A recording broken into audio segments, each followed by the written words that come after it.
Am I the asshole for divorcing my wife over getting a massage?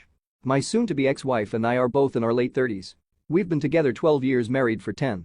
We are in a dead bedroom. It was totally dead for 6 months before I filed for divorce. It was on life support ICU for 5 to 6 years before that. We both wanted to be younger parents and both wanted 2 kids. We conceived our daughter almost immediately after getting married. When she was 6 months old, we started trying to have the second child. It never happened. After 3 years, we started seeing fertility specialists and found out we both have pretty serious reproductive issues. The doctor told us our daughter was nothing short of a miracle and said it was against all odds that we not only conceived but carried to term. It was after this that the bedroom life began to seriously decline. Initially, I thought it was just a pain of finding out and knowing we wouldn't be able to afford the fertility options and figured it would get better over time. It never did, it only got worse. 5 years ago, I would say we had intimacy 15 to 20 times that year. In 2023, we had intimacy 3 times. I have tried everything to improve this, spicing things up, talking, suggested counseling. I more than pull my weight around the house. We both work and work basically the same hours. I'm telling this because the usual stuff I read on Reddit about how the wife does it all is not even close to true. Over time, I have grown more and more resentful. The thing that makes me the most resentful is she knows I have a high libido and just doesn't care. I, on the other hand, know she loves to be massaged and never took that from her. I probably rub on her 325 times a year. Almost every night I will rub her claves, shins, ankles and feet.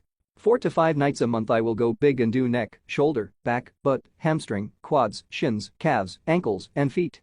I noticed that doing the big massages was the best way to get intimacy, as she was more likely to allow me to do the things I know work on her if I had already done this prep.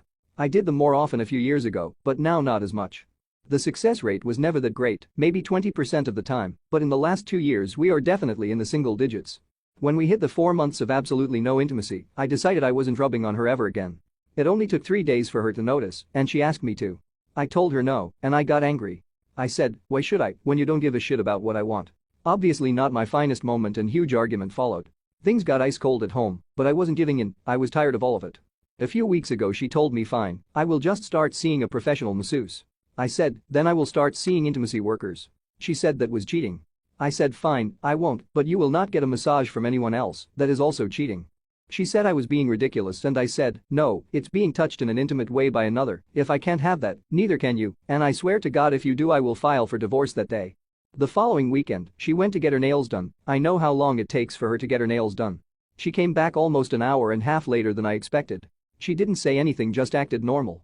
I got on her credit card app on my phone, and sure enough there was a $95 charge to the goddamn massage person in the same strip mall as the nail place. I lost it, and when I did so did she.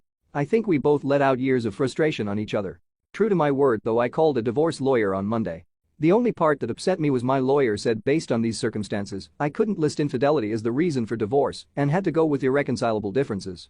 Anyway, she has been telling people we are divorcing because she got a massage. Since then I have had a number of family members, friends call me and say I'm an asshole. Some of them, even when I tell them my real reasons, still think I'm an asshole and that my reasons aren't good enough. Personally, I think getting massage when told not to is plenty of reasoning. So am I the asshole here?